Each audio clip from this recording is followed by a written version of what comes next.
BPCL श्रमिक मानकर 10 दफा दाबी को नहीं सीआईटीयू आह्वान माध्यम गेट सम्मुख आंदोलन प्रस्तुति बैठक आरंभ हो जाइछि।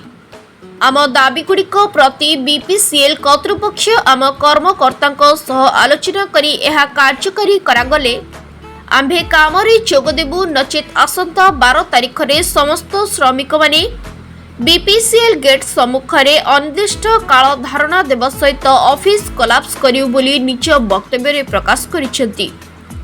एही दाबीगुड़िक लिखित भावे regional labour commission Bhubaneswar, deputy chief labour commissioner Nuadilli, जिलापाल खोर्धा, एसपी खोर्धा और आईआईसी सरपंचल खोर्धा को लिखित भाव में अभियोग दिया।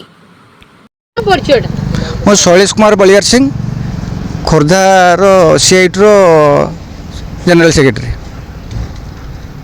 कौन पे आपण बीपीसीएल आगे जो धारणा दे कौन से विषय कौन कहबे?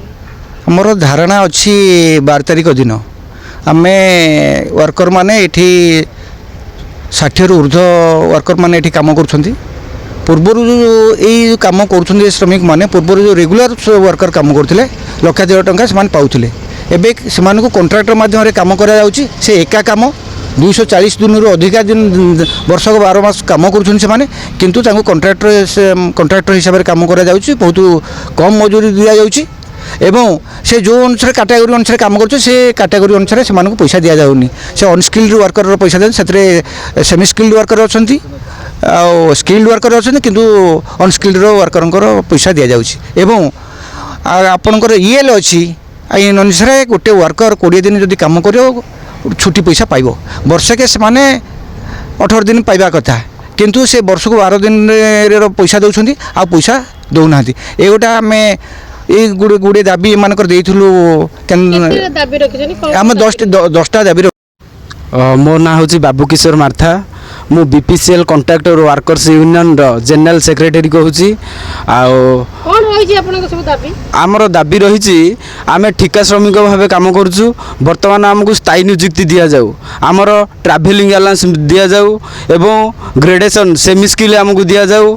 आमर रहा प्रोडक्शन इनसेंटिव आमको दि जाऊ, वाशिंग अलाउंस दि जाऊ, 2 पेयर यूनिफॉर्म दि जाऊ एवं लोडिंग अनलोडिंग मानकर 10 वर्ष तले टंकाटे पाउथिले सिलिंडर पिछा। बर्तमान आम चाहूँ 3 टंका पाइबापी आमको सेगुड़ा दि जाऊ एवं लेबर रूल एक्ट अनुजाई 25(2) VA central labour central rule 1971 अनुजाई आमको दि जाऊ।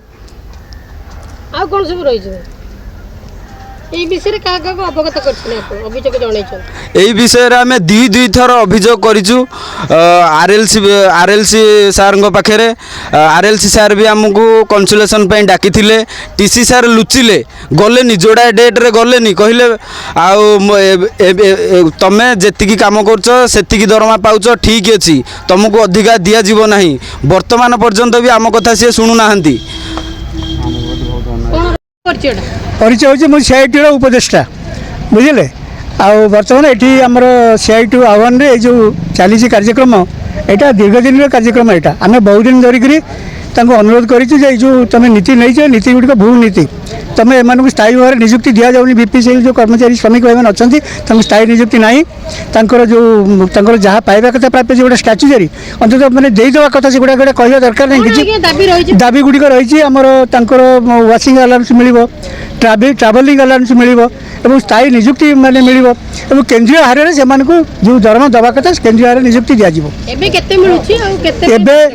श्रमिक जो मैंने अच्छा लीडरशिप से कहे मुझे केवल ये कहना चाहे ये जो नीति बर्तमान चलती केंद्र सरकार जो नीति विरुद्ध में आम ये नीति गुड़िक पूरा पूरी भाव में श्रमिक मानक शोषण करने काम कर अत्यंत दैन्य अवस्था अच्छा।